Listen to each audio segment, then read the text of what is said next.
జారుడు మెట్లు రెండవ భాగం. మొదటి భాగంలో కామేశ్వరి ఓ సాధారణ గృహిణి. పెద్ద కుటుంబంలో పెద్ద కోడలు. బిడ్డ పుట్టి చనిపోతుంది. ఇక మళ్ళీ పిల్లలు కలగరు. కామేశ్వరి తల్లి చిన్నప్పుడే కాలం చేస్తుంది. తండ్రి తనకంటే చిన్నదాన్ని రెండో పెళ్లి చేసుకుంటాడు. కామేశ్వరి పెంపకం, పెళ్ళి అన్నీ మేనమామ తాత సంరక్షణలో జరుగుతాయి. ఇంతలో పిన్నికి సీరియస్ అని టెలిగ్రామ్ వస్తుంది. కానీ కామేశ్వరి వెళ్ళేటప్పటికీ అంతా అయిపోతుంది. పిన్నికి ఒక కూతురు ఉందని తెలుసుకుంటుంది. పిన్ని గురించి రకరకాల కథలు ప్రచారంలో ఉంటాయి. కానీ అవన్నీ నమ్మదు కామేశ్వరి. పిన్ని కూతురు వేదవతిని వెంటబెట్టుకుని తిరిగి వస్తుంది. కథ కొనసాగుతుంది.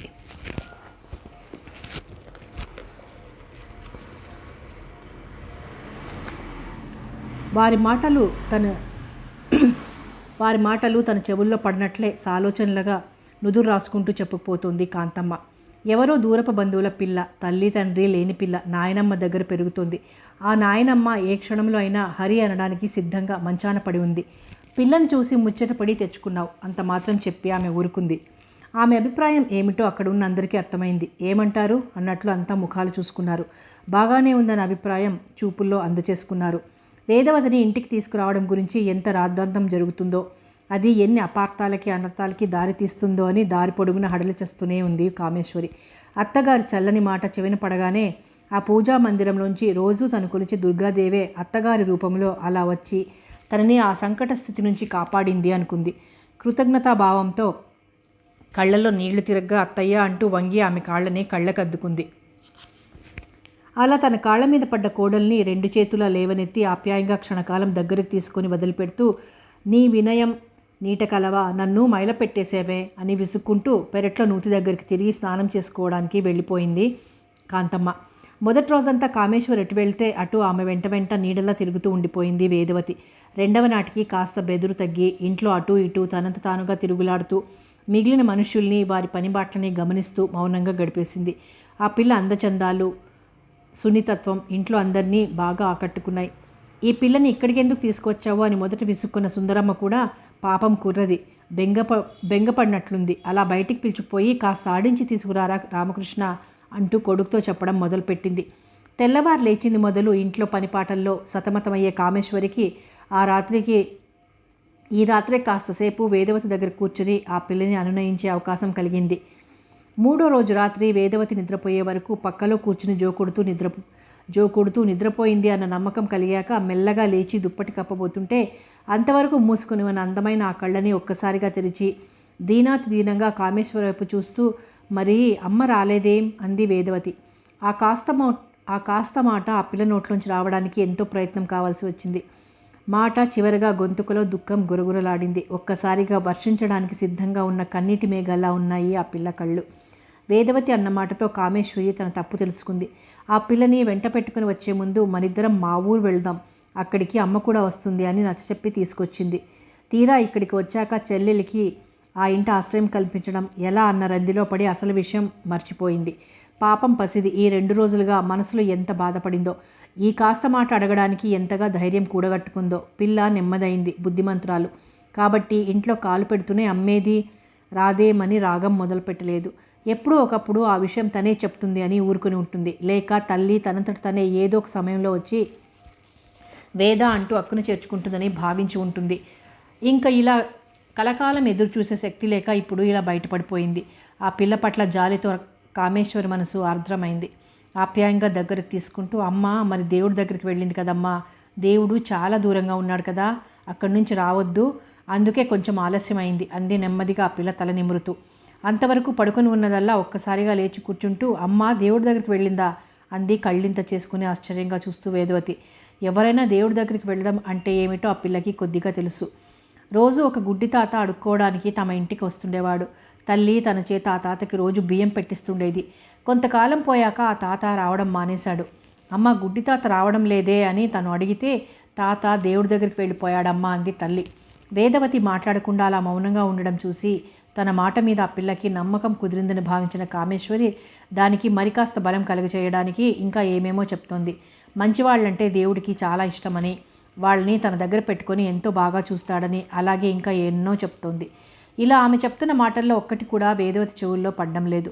తల్లి దేవుడి దగ్గరికి వెళ్ళిపోయింది, తనతో చెప్పకుండా వెళ్ళిపోయింది, తనని ఒక్కదాన్నే వదిలి వెళ్ళిపోయింది. దేవుడి దగ్గరికి వెళ్ళిన గుడ్డి తాత మళ్ళీ ఎప్పుడూ రాలేదు.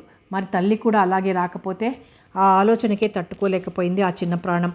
అయితే అమ్మ మరి నా దగ్గరికి రాదా, ఎప్పుడూ రాదా అంటూ బోరున ఏడవసాగింది. ఎందుకు రాదు, తప్పకుండా వస్తుంది. నువ్వు బుద్ధిగా ఉండి దేవుణ్ణి ప్రార్థిస్తుంటే దేవుడు తప్పకుండా మీ అమ్మని నీ దగ్గరికి పంపేస్తాడు అంటూ బుజ్జగించి ఓదార్చింది కామేశ్వరి. ఆమె మాటల్ని ఆ పిల్ల ఎంతవరకు నమ్మిందో తెలియదు, కానీ మర్నాటి నుండి కామేశ్వరి పూజ చేస్తుంటే తను పక్కన కళ్ళు మూసుకుని దండం పెడుతూ కూర్చునేది. అటు తర్వాత తల్లి గురించి ఎప్పుడూ ప్రశ్నించలేదు. బహుశా ఇంట్లో వారి మాటల మధ్య తన తల్లి ఇంకా తిరిగి రాదని, గుడ్డి తాతలాగే దేవుడి దగ్గర ఉండిపోయిందని నిర్ధారించుకుని ఉంటుంది. పైగా పండుగ సెలవులు ఇవ్వడంతో రాజలక్ష్మి పిల్లలు వచ్చారు. రాజలక్ష్మి రెండో కూతురు వనజ సుమారుగా వేదవతి ఈడుదే. వచ్చిన మర్నాటికి ఇద్దరి మధ్య స్నేహం ఏర్పడిపోయింది. గుజ్జన గూళ్ళు, బంతులాటలు, బొమ్మల పెళ్ళిళ్ళు, ఇంకా ఊపిరి తీయడానికైనా వారికి ఆటల సందడితో తీరిక ఉండేది కాదు. ఏ ఆట ఆడినా, ఏ పాట పాడినా రామకృష్ణ ఎప్పుడూ వేదవతి వైపే ఉండేవాడు. తోటి పిల్లలు ఆడారి పిచ్చిగాడు అని ఉడికిస్తున్నా పట్టించుకునేవాడు కాదు. అంత చిన్న వయసులోనే ఆ పిల్ల అందం పట్ల ఆ కుర్రాడి మనసులో ఒక విధమైన ఆరాధనా భావం ఏర్పడిపోయింది. అంత అందమైన వేదవతి తనతో జట్టు కట్టి తన పార్టీలో ఉండడమే ఒక ఘనతగా భావించేవాడు. వనజతో పాటు తను కూడా కామేశ్వరిని అత్తయ్య అని పిలవడం మొదలుపెట్టింది వేదవతి. ఇంట్లో ఎవరు ఫలానా విధంగా పిలువు అని చెప్పనక్కర్లేకుండానే తనంత తానుగానే ఆ పిల్ల ఒక వరుస కల్పించుకోవడంతో వారి ప్రాణం తేలికపడింది. వరుస ఏదైతే ఏమమ్మా, మనసు ముఖ్యం, కానీ మంచి మనసుతో పెంచి పెద్ద చేయాలని తీసుకువచ్చావు. నీ కాలికి చేతికి అదే అవుతుంది అంది కాంతమ్మ కోడలతో. ఏ వరుసతో ఆ కుటుంబంలో ప్రవేశించినా వేదవతి బాల్యం ఆ ఇంట అల్లారు ముద్దుగానే గడిచిపోయిందని చెప్పవచ్చు. ఉన్నంతలో ఆ పిల్లకి ఏ కొరత లేకుండా, ఏ లోటు రాకుండా చూసుకునేవారు రామస్వామి దంపతులు. సత్యవతి సంగతి సరే సరి. రోజుకొక రకంగా ఆ పిల్లకి ముస్తాబు చేసి చూసి మురిసిపోయేది. మా వేద అంటూ మరీ అంతలా మిడిసిపడకు, రేపు నీ కోడలై వచ్చి నీ నెత్తికెక్కి కూర్చుంటుంది అనేవారు ఇరుగు పొరుగు అమ్మలక్కలు. మా వేద అలాంటి పిల్ల కాదు, నాకు కోడలుగా వస్తుంది, ఆడపిల్లలు లేని లోటు తీరుస్తుంది అనేది సత్యవతి ముచ్చటగా. ఆ పిల్ల బుగ్గ చిదిమి ముద్దు పెట్టుకుంటూ. ఇంటా బయట జంటగా తిరుగాడుతున్న రామకృష్ణని వేదవతిని చూసి ఈడు జోడు చూడముచ్చటగా ఉన్నారు పిల్లలు. వీరిద్దరికీ ఆ దేవుడు రాసిపెట్టి ఉండబట్టే కామేశ్వరికి ఆ బుద్ధి పుట్టింది అనేవారు బంధుమిత్రులు.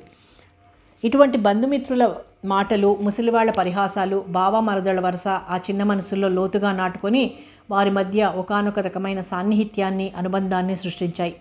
చేయి చేయి కలుపు అన్నట్లు సాగిపోయింది వారి బాల్యం. కాలేజీ చదువు కోసం రామకృష్ణ విజయనగరం వెళ్ళిపోయినవాడు ఎంత ఆపుకోవాలనుకున్నా వేదవతికి దుఃఖం ఆగలేదు. మళ్ళీ ఎప్పుడు వస్తావు బావా అంటూ కళ్ళనీళ్లు పెట్టుకుంది. వాడేదో దేశాలు దాటిపోతున్నట్లు ఆ కళ్ళనీళ్ళేమిటి, పక్కనున్న విజయనగరమే కదా, సెలవులు ఇచ్చినప్పుడల్లా వస్తూనే ఉంటాడు, ఊరుకో పిచ్చి పిల్ల అని మందలించింది కామేశ్వరి. పోనీ దాన్ని కూడా పంపరాదు, పరాయి చోటేం కాదు కదా, అక్కడే ఇద్దరు చదువుకుంటారు అంది రామస్వామి రెండో చెల్లెలు రాజేశ్వరి. ఆ పిల్ల అలా కళ్ళనీళ్లు పెట్టుకుంటుంటే మాట వరుసకు అందే కానీ ఆమెకి 3 మగపిల్లలు, 3 ఆడపిల్లలు. పిల్లలంతా చిన్నవాళ్లే. ఇంతమంది ఒక చోట చేరితే వండి పెట్టడానికి తగినంత ఆరోగ్యమైనా లేదు. భర్త ప్లీడర్ గుమాస్తా. అతడి ఆర్జన ఏమంత చెప్పుకోదగ్గది కాదు. భూముల మీద వచ్చే గింజ గట్ర పెట్టుకొని చన్నీళ్లు వేడినీళ్లు తొల్లింపుగా సంసారం నెట్టుకొస్తున్నారు. ఇంకా తప్పనిసరి రామకృష్ణుని వారింట పెట్టారా కానీ అతడితో పాటు వేదవతిని పంపడం అన్న ఆలోచన ఇంట్లో ఎవరికీ కలగలేదు. ఇది కూడా వెళ్ళిపోతే ఇంత ఇంట్లో మాకేం తోస్తుందే, ఆడపిల్లకి ఈ ఊళ్ళో ఉన్న చదువు చాలదేంటి, ఇంకా పెద్ద చదువు చదివి అదేం ఊళ్ళేలాలా ఉద్యోగాలు చేయాలా అంది కామేశ్వరి.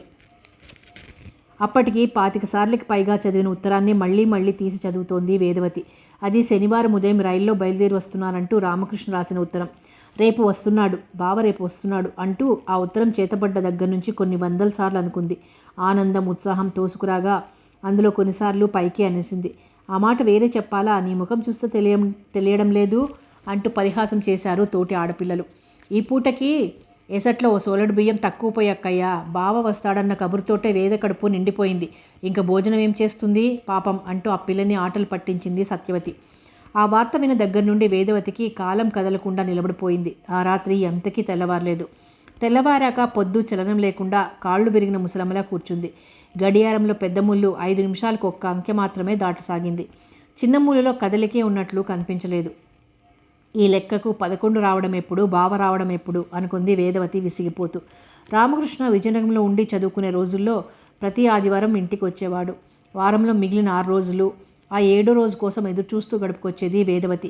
ఇక పండగ సెలవులు, వేసవి సెలవులు వస్తే సరే ఇంటా బయట ఎక్కడ చూసినా వాళ్లే. ఆ చెప్పుకునే కబుర్లేమిటో, చేసుకునే భాషలేమిటో వారికే తప్ప ఇతరులకు అర్థమయ్యేవి కావు. రాత్రి పగలు చెప్పుకున్నా తరగకుండా చెరువులో నీళ్ళ ఊరుతుండేవి వారి మధ్య సంగతులు. కాకినాడ వెళ్ళి ఇంజనీరింగ్ కాలేజీలో చేరాక ముందులా ఎప్పుడు పడితే అప్పుడు రావడానికి అయ్యేది కాదు రామకృష్ణకి. అక్కడికి వేదన చూడందే ఉండలేక ఆదివారంతో పాటు మరో రోజు సెలవు వచ్చినప్పుడల్లా ఇంటికి బయలుదేరేవాడు. కొడుకు అలా రావడం తన్ను విడిచి ఉండలేకే అని మొదట్లో ముచ్చటపడేది సుందరమ్మ. కాలం గడిచి కొడుకు రాకపోకల్లో ఉన్న ఆంతర్యం బయటపడ్డాక అనవసరంగా సొమ్ము రైళ్లకు పోస్తున్నావంటూ అతన్ని మందలించసాగింది. ఆ సంవత్సరం దసరా సెలవులకి రామకృష్ణ ఇంటికి రాలేదు. స్నేహితులతో కలిసి మైసూరు, బెంగళూరు తిరిగి రావడానికి వెళ్తున్నాను, సొమ్ము పంపమంటూ తల్లికి ఉత్తరం రాశాడు. ఇలా చీటికి మాటికి సొమ్మంటూ ఉత్తరాలు రాసి పడేస్తుంటే పంపడానికి ఇక్కడ నేనేం పాత్రలేసు కూర్చోలేదు అని విసుక్కుంటూనే కొడుకు అడిగినంత సొమ్ము మర్నాడే మనీ ఆర్డర్ చేయించింది సుందరమ్మ. బావని చూడని ఆ 6 నెలలు 6 యుగాలుగా అనిపించింది వేదవతికి. తెల్లవారి గడపవలసిన 6 గంటలు 6 మన్వంతరాలుగా తోస్తుంది. స్నానం చేసి గదిలోకి వచ్చి ఇది కాదని అది కాదని ఇంకోటి ఇలా 5-6 జతల బట్టలు కట్టి విప్పింది. అప్పుడు కట్టుకున్నదైనా ఆ పిల్లకి అంతగా నచ్చలేదు. ఇంట్లో అత్తయ్య వాళ్ళు చూస్తే వేళాకోళం చేస్తారని ఏదో విధంగా దాంతోటే సరిపెట్టుకుంది.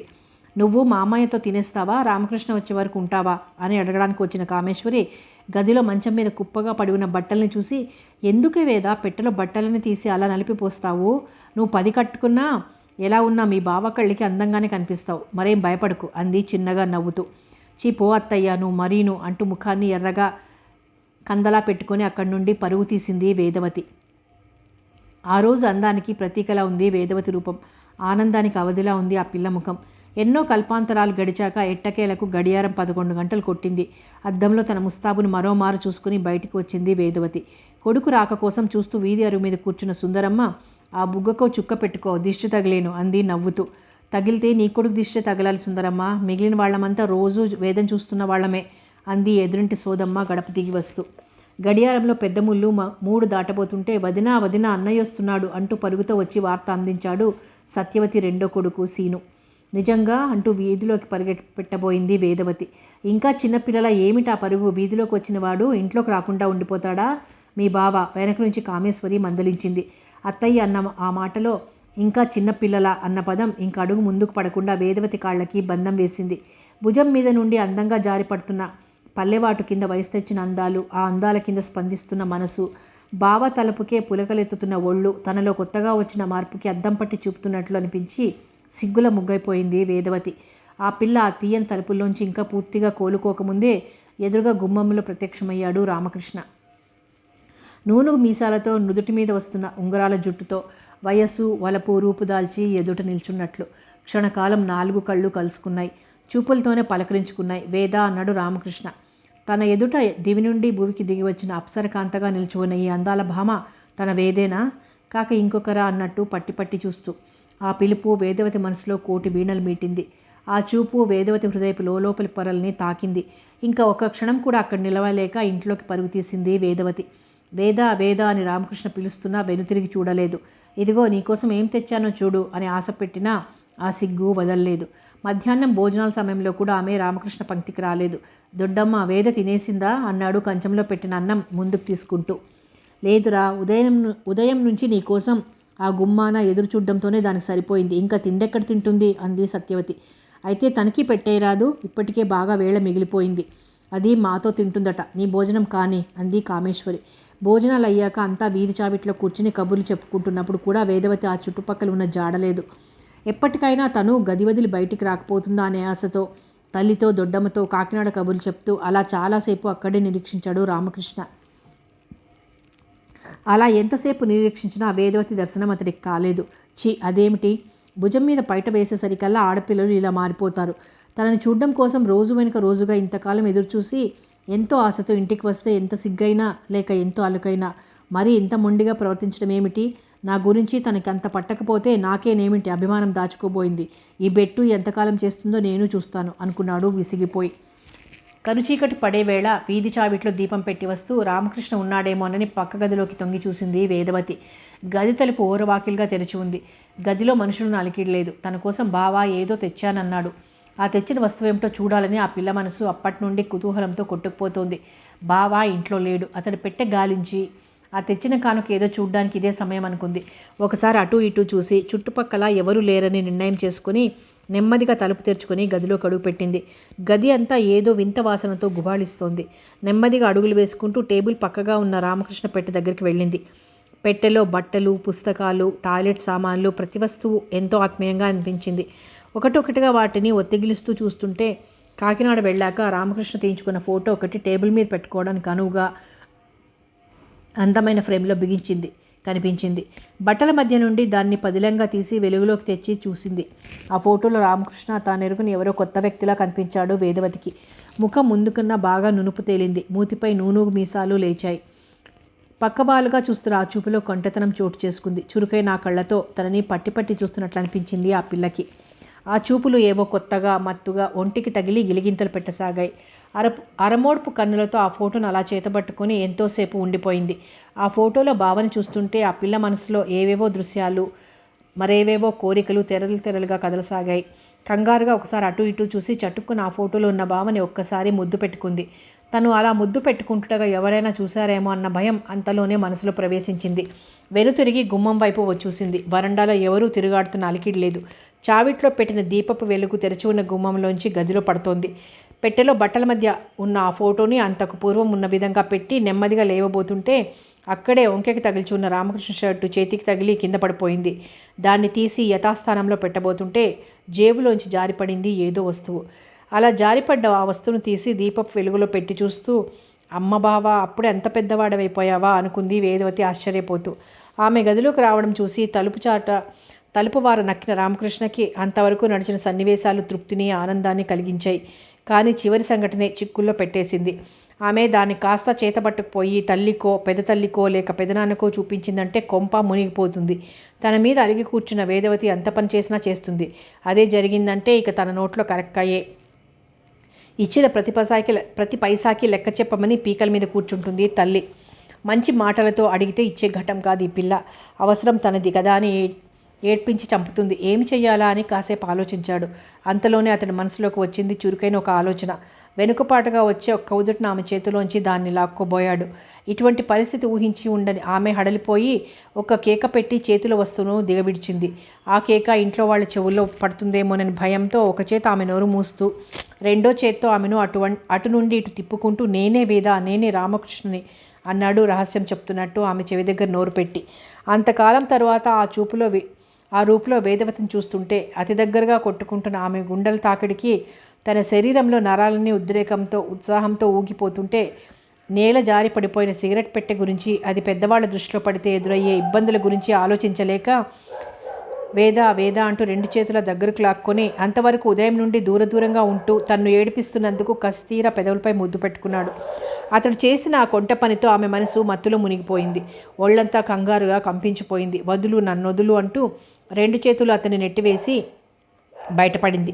ఆవేశపడుతూ అలా గదిలోంచి వస్తున్న వేదవతిని, ఆమె కేక విని వంట ఇంట్లోంచి వస్తున్న కామేశ్వరిని చూసి, ఏమైంది వేద, ఎందుకు అంత కేక పెట్టావు అంది ఆత్రంగా. తేలత్తయ్యా అంది వేదవతి తడబడుతూ. ఏది, ఎక్కడ? ఆ దీపం ఎలా పట్రా? అయినా ఆ చీకట్లోకి నువ్వెందుకు వెళ్ళావు? కంగారుగా ముందుకు అడుగు వేయబోయింది కామేశ్వరి. అబ్బే లేదు, జారిపోయింది. అది అసలు తేలు కాదు, సాలెపురుగు. సాలెపురుగును చూసి తేలనుకొని అంత కేక పెట్టావా? మంచి ధైర్యస్తురాలివే.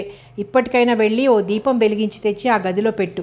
రామకృష్ణ వచ్చాడంటే ఎలక్ట్రిక్ దీపాల్లో మసలి వచ్చినవాడు ఇల్లంతా చీకటి గుయ్యారమని విసుక్కుంటాడు అంది కామేశ్వరి తిరిగి వంట ఇంటి వైపు వెళ్ళిపోతూ. ఆమె అలా వెళ్ళిపోయాక అదిరి పడుతున్న గుండెల్ని చేత్తో పట్టుకొని వాకిట్లో అరుగు మీద కూలబడింది వేదవతి. ఆ బెదురు తగ్గి తిరిగి మనసుకి కాస్త స్వస్థత చిక్కాక ఉదయం రామకృష్ణ వచ్చినప్పటి నుండి జరిగిన సంఘటనలన్నింటినీ ఒకటొకటిగా గుర్తుకు తెచ్చుకుంది. ఏదో మత్తుతో మొద్దుబారిపోయినట్లున్న పెదవుల్ని సున్నితంగా చేత్తో తడిమి చూసుకుంది. సిగరెట్ వాసన ఆ చేతికి అంటుకుంది. పాడు కంపు అనుకుంటూ చేతిని పైట కొంగుతో తుడుచుకుంది. కానీ మళ్ళీ అంతలోనే అప్రయత్నంగా ఆమె చెయ్యి పెదవుల్ని తాకింది. ఈసారి ఆ వాసన పాడుకంపులు అనిపించలేదు. అందులో ఏదో ఒక రకమైన పరిమళం ఉన్నట్లు అనిపించింది. మళ్ళీ ఆ సుగంధాన్ని ఆగ్రాణించాలనే కోరిక కలిగింది. బావ చెయ్యి తాకినంత మేర ఆ పరిమళం గుబాళిస్తుంటే, అది ఏదో మధురానుభూతిని అందిస్తుంటే ఆ ఒళ్ళు తనది కానట్లుగా వింతగా చూసుకుంది వేదవతి. ఊళ్ళో వారం రోజులై సంపూర్ణ రామాయణం హరికథ చెప్తున్నారు. ఇంట్లో అంతా వెళ్తున్నారు. ఈరోజు రామ పట్టాభిషేకం, మంచి రక్తి కట్టేఘట్టం. నువ్వు కూడా వస్తావేమిట్రా రాముడు అంది సుందరమ్మ. అంతా వెళ్ళిపోతుంటే ఇంట్లో తను ఒక్కడు ఉండి ఏం చేస్తాడని అలాగే అన్నాడు. కానీ భోజనాల దగ్గర తెలియని విషయం. అనారోగ్యం కారణంగా రామస్వామి అతడికి సాయంగా వేదవతి ఇంట్లో ఉండిపోతున్నారని. వేదవతి రావడం లేదని విన్న తర్వాత అతడికి హరికథ కాదు కదా, ఎక్కడికి వెళ్ళాలనిపించలేదు. కానీ సాయంకాలం తల్లి అడిగితే వస్తానన్నాడు. ఇప్పుడు ఎలా తప్పించుకోవడమా అని కొంతసేపు ఆలోచించాడు. 9 గంటలకి ఇంట్లో అంతా బయలుదేరి హరికథకి వెళ్ళబోయే సమయానికి మంచానికి అడ్డంగా పడి గాఢంగా నిద్రపోతున్నాడు రామకృష్ణ. హరికథకి వస్తానన్నావు కదరా, లేవరా రాముడు అని సుందరమ్మ ఎంత తట్టి లేపినా ఆ ముద్దుల కొడుకు కదల్లేదు, మెదల్లేదు. అంత గాఢంగా నిద్రపోతున్నాడు. ప్రయాణం చేసి వచ్చాడు. అందున పరీక్షల బడికి ఒకటి. పోనీ పడుకోనియండి అంది కామేశ్వరి.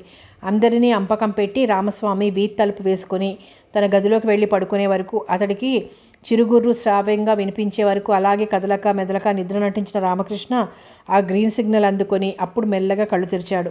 వేదవతి తన మంచం మీద అటు ఇటు కదులుతోంది. రోజు పక్క చూసిందే తడుగా నిద్రకు జారిపోయే పిల్లకి ఆ రోజు మనసంతా ఏదోలా ఉండి ఎంత ప్రయత్నించినా నిద్ర రావడం లేదు. సాయంకాలం జరిగిన సంఘటన కళ్ళ ముందు నుంచి కదలనంటోంది. ఈ క్షణంలో భయం, ఆందోళన, మరుక్షణంలోనే ఉత్సాహం, ఆనందం కలగలుపుగా సాగిపోతున్నాయి ఆ పిల్ల మనసులో ఆలోచనలు. అవి చిత్రించే చిత్రాలు. ఏ పాటి అలికిడి లేకుండా వేదవతి మంచం దగ్గరికి చేరిన రామకృష్ణ వేదా అని పిలిచాడు, ఆమె నడుము మీద చెయ్యేస్తూ. బావా గాఢ నిద్రలో ఉన్నాడని భావించిన వేదవతి అనుకోని సమయంలో అంత దగ్గరగా అతడి మాట విని తుళ్ళిపడింది. వెంటనే పక్క మీద లేచి కూర్చుంటూ, నువ్వు నిద్రపోలేదా అంది.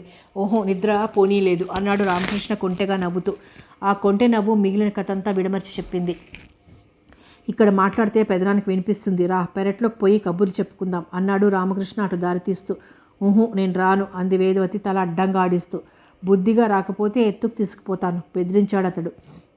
అతడి వాలకం చూస్తే అన్నంత పని చేసేలాగున్నాడు. కంగారుగా లేచి అతన్ని అనుసరించిందామె. ఆకాశం మీద తదియచంద్రుడు ఉత్సాహంగా ముందుకొస్తున్నాడు. చెట్ల కొమ్మల రెమ్మల చాటు నుంచి పెరడంతా పరుచుకుంటోంది పసిడి వెన్నెల. కిందుగా ఉన్న జామ చెట్టు కొమ్మ మీద కూర్చుంది వేదవతి. ఆమె కాళ్ల దగ్గర కిందుగా ఉన్న రాయి మీద కూర్చుని కబుర్లు చెప్తున్నాడు రామకృష్ణ. నీ పద్ధతేం నాకు నచ్చలేదు మాటల మధ్య విసురుగా అంది వేదవతి. నీది నాకు నచ్చలేదు అంతకన్నా విసురుగా జవాబిచ్చాడు రామకృష్ణ. సాయంకాలం నువ్వు చేసిన పని, వచ్చినప్పటి నుంచి నువ్వు చేస్తున్న పనిలో నేనేం చేశాను? నేను మాత్రం ఏం చేశాను? ఏం చేశావా? ఒక్క నిమిషం అటు ఇటులో తప్పిపోయింది. కానీ అత్తయ్య అటు వస్తే ఏమైపోతుంది? వరుస కలిసిన బావే కదా అని ఊరుకుంటుంది. లేదంటే మేనకోడల మెడలో పసుపు తాడు కట్టించే తరుణం ఆసన్నమైందని గ్రహిస్తుంది. చీపో బావా, వచ్చినాడే పొమ్మనడానికేనా అంతలా రమ్మని రాశావు? నేను రమ్మని రాశానేమిటి? ఆహా లేదు, ఎప్పుడు వస్తావు అని. అవును, అసలు వస్తావో రావో తెలుసుకుందామని. ఇంటికి రాకుండా నిన్ను చూడకుండా ఉండగలనని అనుకున్నావా? అన్ని అబద్ధాలు. కిందటి సెలవులకి వచ్చావేమిటి? మైసూరో బెంగళూరు వెళ్ళిపోలేదు? అదంతా అబద్ధం వేదా. అంటే కొత్తగా ఈ అలవాటైంది చూడు, సిగరెట్లకి సొమ్ము కావాలంటే అమ్మ ఇస్తుందా అందుకని. అంటే సెలవులు అన్ని రోజులు కాకినాడలోనే ఉన్నావన్నమాట. అన్నమాటే మరి. అమ్మతో చెప్పకేం? తప్పకుండా చెప్తాను. నీ సిగరెట్లు, నీ అబద్ధాలు. ప్లీజ్ వేదా, ఈ ఒక్కసారికే, ఇంకెప్పుడూ ఇలా ఉండిపోను. నీ తోడు. చేతిలో చెయ్యి వేశాడు అతడు. అతడి చేతిలోంచి తన చేతిని విసురుగా లాక్కుంటూ, నీ ఒట్లు సత్యాలు నాకేం అక్కర్లేదు. అక్కడ వనజతో షికార్లు కొడుతూ. ఓ అదన్నమాట అసలు సంగతి. రాణిగారి కోపానికి కారణం ఏమిటా అని ఉదయం నుండి తోచక చస్తున్నాను. నాకేం కోపం లేదు, తాపం లేదు. బుంగమూతి పెట్టి ముఖం అటు తిప్పుకుంది. ఇదిగో వేద, నిన్ను కాదని వనజని నేను పెళ్లి చేసుకుంటానన్నా అమ్మ చస్తే ఒప్పుకోదు. ఎందుకో తెలుసా? పెద్ద మావయ్య తన కూతురికే పైసా కట్నం ఇవ్వడు. నిన్ను కోడలుగా తెచ్చుకుంటే మీ అత్తయ్య అచ్చట్లు ముచ్చట్లు అన్నీ తీరుస్తుంది. ఇప్పుడు నీ చేత మెడలో పుస్తక కట్టించుకోవడానికి ఇక్కడెవరూ సిద్ధంగా లేరు. కుహనా కోపంతో ఎడముఖం పెట్టింది వేదవతి. పెరట్లో బావ మనదళ్ల మధ్య రాజీ ప్రతిపాదనలపై ఇంకా సంతకాలు జరగనే లేదు. కొంప మునిగిపోయినట్లు పొరబడి రామస్వామికి దగ్గుతెర వచ్చింది. వచ్చిన ఆ దగ్గు ఎంతకీ సర్దుకోకపోవడంతో భార్య అలవాటుగా ఇచ్చే దగ్గుమంది సీసా కోసం బల్ల మీద వెతికాడు. అక్కడ సీసా అయితే ఉంది, కానీ అందులో మాత్రలు లేవు. సాయంకాలం కొనిపట్టుకొచ్చిన కొత్త సీసా భోజనాల ఇంట్లో ఉండిపోయింది. అప్పుడు లేచి వెళ్ళి దానిని తెచ్చుకొని ఓపిక లేక వేదా వేదా అని పిలిచాడు తను తెచ్చిపెడుతుందని. పెరట్లో బావతో కయ్యమాడుతున్న వేదవతికి మామయ్య పిలుపు వినపడలేదు. ఆమె నిద్రపోతోంది అనుకుని అతడు మళ్ళా పిలవలేదు. దగ్గు కాస్త సర్దుకున్నాక తనంతట తనే వెళ్ళి తెచ్చుకోవాలని గదిలోంచి బయటికి వచ్చాడు. వరండాలో మంచం మీద వేదవతి లేదు. పెరటి తలుపు కొద్దిగా తెరిచి ఉంది. ఇంత రాత్రప్పుడు పెరట్లో ఏం చేస్తోందా అనే కుతూహలంతో భోజనాల గదివైపు పోయి అటు తొంగి చూశాడు. పారిజాత పువ్వు కోసం అలిగి కూర్చున్న సత్యభామలా ఉంది వేదవతి. ఆమె అలుక తీర్చడానికి నానా అగచాట్లు పడుతున్నాడు రామకృష్ణ. చేతులు పట్టుకొని బ్రతిమలాడుతున్నాడు. గడ్డం పట్టుకొని పెడముఖం పెట్టిన ఆమెని ప్రసన్నురాలిగా చేసుకోవడానికి ప్రయత్నిస్తున్నాడు. ఆ ప్రేమికుల జంట వంక కాసేపు ముచ్చటగా చూస్తూ అలా ఉండిపోయాడు రామస్వామి. అంతలో అతడికి మళ్ళీ దగ్గు రేగింది. చేత్తో నోరు మూసుకుంటూ అక్కడి నుండి త్వరగా కదిలిపోయాడు. అయినా చిన్నగా దగ్గు పైకి వినపడింది. మామయ్య లేచినట్లుంది. తడబాటుగా లోపలికి వచ్చింది వేదవతి. ఆమె అటు రావటం చూసి గబగబా తన గది వైపు అడుగులు వేశాడు అతను. ఏం మామయ్య, దేనికి లేచారు? అంది వేదవతి దగ్గరికి వస్తూ. అబ్బే ఏం లేదు, దగ్గు మాత్రలు అక్కడ లేకపోతే. తప్పు చేసి పట్టుబడ్డ 10th క్లాస్ చిన్నపిల్లాడ్లా తడబడ్డాడు రామస్వామి. భోజనాలు ఇంట్లో ఉన్నాయి, నేను తెచ్చిస్తాను, మీరు వెళ్ళి పడుకోండి అంది వేదవతి. మందు వేసుకున్నాక దగ్గు సర్దుకుంది. కానీ దాంతో లేచిపోయిన నిద్ర తిరిగి రాలేదు. కొంచెం సేపు కిందట పెరట్లో చూచిన దృశ్యం అతడి మనసులో హత్తుకుపోయింది.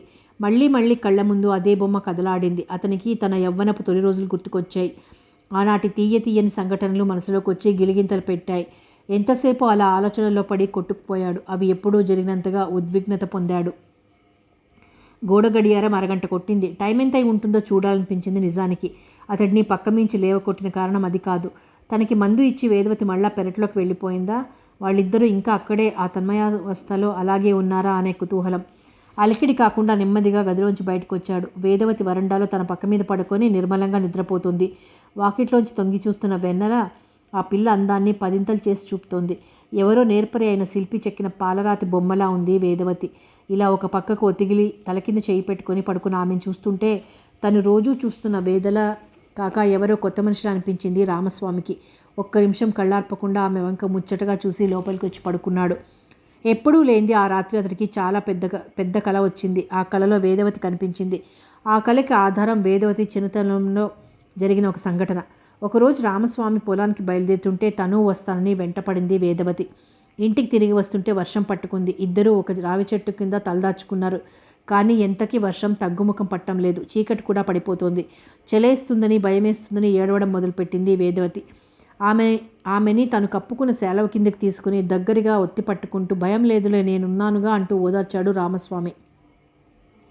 ఎంతకీ ఆ వర్షం తగ్గకపోవడంతో ఇద్దరూ తడుచుకుంటూ ఇంటిదారి పట్టారు. పల్లపు వీధిలో వర్షపు నీరు నిలబడిపోయింది. వేదవతి కాళ్ళు తేలిపోతూ నడవలేకపోయింది. ఆ వీధి దాటితే గానీ తమ ఇల్లు రాదని, ఇంకా వేరే మార్గం లేక ఆ పిల్లని భుజాన వేసుకుని ఆయాసంతో రొప్పుతూ మెల్లగా ఇల్లు చేరాడు రామస్వామి. వద్దంటూ వెంటబడి అతడికి ఆ విధంగా చిరాకు కలిగించినందుకు వేదవతిని చివాట్లు పెట్టింది కామేశ్వరి. నీ కోపం తర్వాత చూపిద్దువు గానీ ముందు దాని తల తుడిచి పొడిబట్టలు కట్టు, పూర్తిగా తడిసి ముద్దైపోయింది అన్నాడు రామస్వామి. అక్కడికి మీరేదో మహా పొడిగాను వెచ్చగాను ఉన్నట్లు అని నవ్వుకుంటూ అతడికి కూడా ఓ తువ్వాలు అందించింది ఆమె. ఏనాడో జరిగిన ఆ సంఘటన ఇప్పుడు రామస్వామికి కలగా వచ్చింది. కానీ కల చివరిలో చిన్న తమాషా. అలా రామస్వామి భుజం మించి దిగిన వేదవతి 6 ఏళ్ల చిన్నపిల్ల కాదు, 16 ఏళ్ల పడుచుపిల్ల. సినిమాల్లో స్నానఘట్టంలో కనిపించే హీరోయిన్లా ఉంది. తడిబట్ట ఒంటిని పూర్తిగా అంటుకుపోయి ఉంది. యవ్వనం పోసుకున్న ఒంటి ఒంపు సొంపులు ఉన్నవి ఉన్నట్లుగా కనిపిస్తున్నాయి. ఆ ఇద్దరి వెంక ఆశ్చర్యంగా రెప్పవేయకుండా చూసింది కామేశ్వరి. తప్పు చేసిన వాడిలా తలదించుకున్నాడు రామస్వామి. ఆమె చూపుల్లో చూపు కలవలేక బెదురుగా తలపక్క తిప్పుకుంది వేదవతి. కళ తేలిపోతుంది. కానీ కళలో చూసిన వేదవతి చూపు అతడి మనసులో నిలిచిపోయింది చాలాసేపటి వరకు. ఇదేమిటి ఇలాంటి కళ వచ్చింది అని ఆ కళ గురించి ఆలోచిస్తూ ఉండిపోయాడు రామస్వామి. కామేశ్వరి ఉత్తరదేశ యాత్రలని చేసుకుని 2 నెలల నాటికి క్షేమంగా ఇల్లు చేరుకుంది. తను పలానా రోజుకు వస్తున్నట్లు ఇంటికి ముందుగా ఉత్తరం రాసి ఉండడం వల్ల భార్య గంగా పూజ, సంతర్పణ వగైరా విధులన్నీ ఘనంగా జరుపుకోవడానికి కావలసిన ఏర్పాట్లన్నీ చేసి ఉంచాడు రామస్వామి. తీర్థయాత్రలు చేసుకొచ్చిన కామేశ్వరమ్మను చూసిపోవడానికి చుట్టుపక్కలు ఇరుగు పొరుగు ఇళ్లాళ్ళు వచ్చిపోతూ ఆ రోజంతా ఆమెకు తెరిపి లేకుండా చేశారు. అన్ని హడావుళ్ళు పూర్తయి రాత్రి 11 గంటలకి కామేశ్వరి పక్క మీదకి చేరేసరికి 2 నెలలు ప్రయాణపు బడలిక ఒక్కసారిగా ఆమెని వశం చేసుకుంది. మంచాన నడుం వాల్చింది తడువుగా నిద్రలోకి జారిపోయింది. అలా ఒళ్ళు తెలియకుండా తను ఎంతసేపు నిద్రపోయిందో, అప్పుడు రాత్రి ఎంత గడిచి ఉంటుందో కానీ ఏదో కారణంగా ఆమెకి మెలకువ వచ్చింది. పక్కకు తిరిగి చూస్తే మంచం మీద భర్త లేడు. కిటికీ చువ్వల్ని పట్టుకొని బయటికి చూస్తూ నిల్చున్నాడు. ఇంత రాత్రైనా మీరింకా పడుకోలేదు, రండి పడుకోండి. రోజూ ఇలాగే చేస్తున్నారా? అసలే మీ ఆరోగ్యం అంతంత మాత్రం. వేళకి తిండి నిద్ర చూసుకోకపోతే ఎలా చెప్పండి అంది మందలిస్తూ. లేదు కాముడు, రోజు పెందరాళే పడుకుంటున్నాను. ఈరోజే ఎంచేతో నిద్ర రావడం లేదు. సరిగ్గా మంచం మీద పడుకొని కళ్ళు మూసుకుంటే నిద్ర రాకేం చేస్తుంది? అదే వస్తుంది. రండి పడుకోండి అంది ఆమె. భార్య మాట కాదనలేక వచ్చి రామస్వామి మంచం మీద పడుకున్నాడే కానీ పడుకున్న చాలాసేపటి వరకు అతడికి నిద్ర రాలేదు.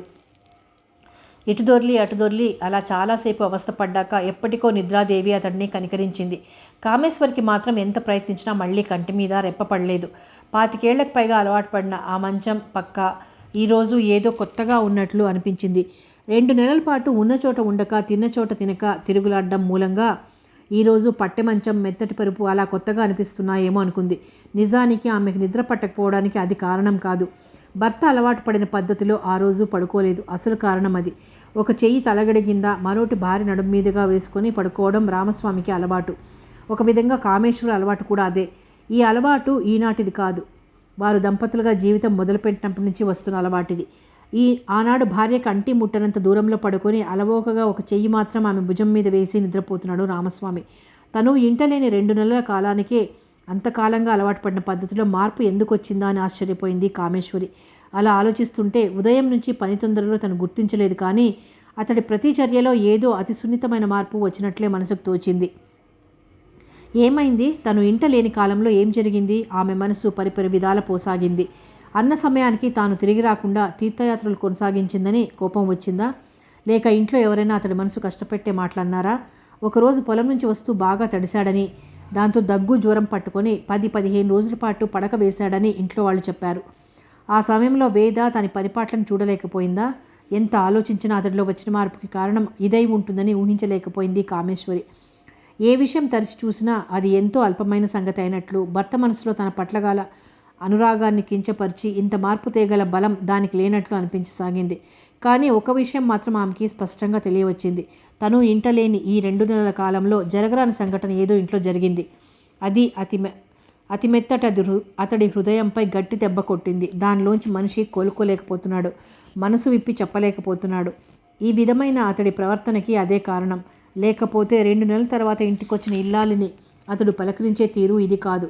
ఆత్మీయత చూపే పద్ధతి ఇలా ఉండదు అనుకుంది. కాలం గడుస్తున్నా అంటి ముట్టనట్లున్న అతడి తీరులో ఏమంత మార్పు రాలేదు. ఇంటికి వచ్చిన చుట్టపక్కలంతా వెళ్ళిపోయే వరకు ఆ విషయం గురించి శ్రద్ధగా ఆలోచించడానికి కానీ, భర్తను నిలదీసి అడిగి తెలుసుకోవడానికి కానీ కామేశ్వరికి సమయం చిక్కలేదు.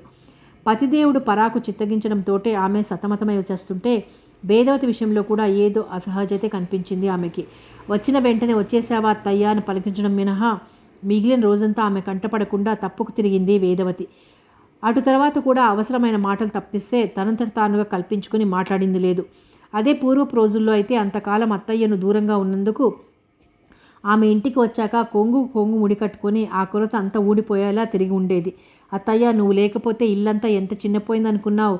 ఉన్నపాటున 10 మంది మనుషులు ఇంట్లోంచి వెళ్ళిపోయినట్లు అయిపోయింది అని ఉండేది. జ్వరంలో మామయ్య మందు తాగనని మారం చేయడం, తను బ్రతిమాలి అతడి చేత మందు జావా తాగించడం, అదంతా చిలవలు పలువుగా కల్పించి ఒక ఫార్సులా రోజుల తరబడి చెప్పి పొట్ట చెక్కలయ్యేలా నవ్వించి ఉండేది. మామ కోడళ్ల ప్రవర్తనలో వచ్చిన ఈ విధమైన మార్పుకి కారణం చాలా కాలం వరకు కామేశ్వరి మనసులో ప్రశ్నార్థకంగానే నిలిచిపోయింది. చివరకు ఆ ప్రశ్నకు ఒక జవాబు అంటూ ఆమె పొందగలిగిన నాడు అది ఆమె తన జీవిత గతినే తలకిందులు చేసింది.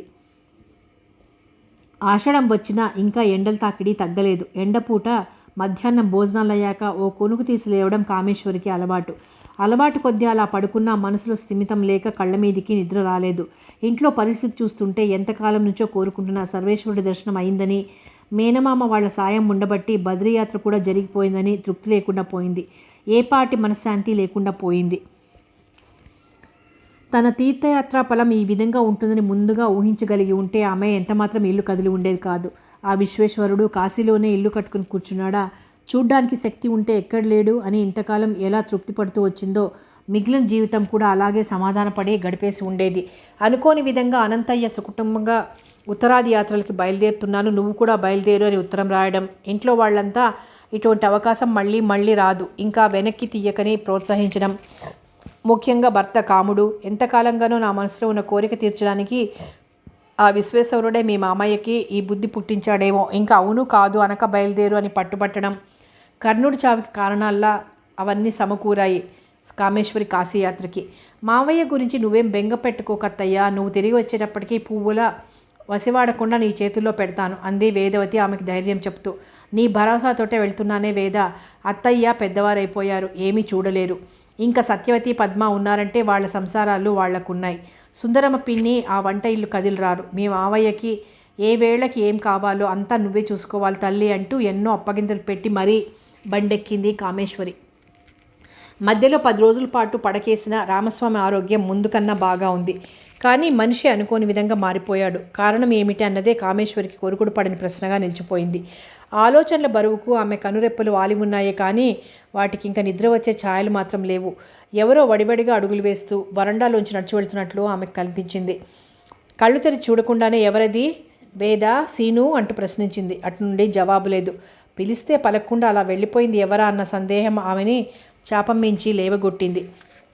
వీధి చావిట్లో కానీ వరండాలో కానీ ఎవ్వరూ లేరు. కాంతమ్మ, సుందరమ్మ భోజనాల గదిలో కొంగులు పరుచుకొని కునుకు తీస్తున్నారు. చేతులు ముఖం కడుక్కు రావాలని కామేశ్వరి పెరటివైపు వెళ్ళింది. ఆమె అటు రావడం చూసి నూతికట్టుని గబగబా 4 చెంబుల నీళ్లు దిమ్మరించి ఇంట్లోకి తిరిగి వచ్చింది వేదవతి. ముఖం కడుక్కొని పైట కొంగుతో తుడుచుకుంటూ ఇంట్లోకి వచ్చిన కామేశ్వరి, ఏం వేదా, ఒంట్లో బాగాలేదా అని ప్రశ్నించింది. అబ్బే ఏం లేదత్తయ్యా, చికాకేం లేదు, సరిగానే ఉంది అంది వేదవతి ముఖం కొద్దిగా పక్కకు తిప్పుకుంటూ. ఆ పిల్ల ముఖం బాడి ఉంది, కళ్ళు కొద్దిగా ఉబ్బి ఉన్నాయి. మనిషి బాగా చిక్కిపోయినట్లు కనిపిస్తుంది. కళ్ళల్లో కూడా మునుపటి కాంతి లేదు. దవడలు ఎగుర్చుకుపోయి ఎన్నో లంకణాలు చేసిన మనిషిలా ఉంది. చెప్పమ్మా, నేను యాత్రల నుండి తిరిగి వచ్చినప్పటి నుండి చూస్తున్నాను. నువ్వు ఏదోలా ఉన్నావు. ఒంట్లో బాగాలేదా, లేక ఎవరైనా ఏమైనా అన్నారా? ఏమైందో చెప్పు తల్లి అంది కామేశ్వరి అన్యాయంగా పిల్ల తల నిమురుతూ. మనసులో బాధ పేరుకుని ఉన్న మనిషి దగ్గరికి ఎవరైనా వెళ్ళి అభిమానంగా చేరదీసి నీ బాధ ఏమిటని సానుభూతితో ప్రశ్నిస్తే అది కరిగి కన్నీరుగా కారకమానదు. ముఖ్యంగా వేదవతి వంటి సున్నిత మనస్తత్వం గల ఆడపిల్ల విషయంలో అది తప్పనిసరి.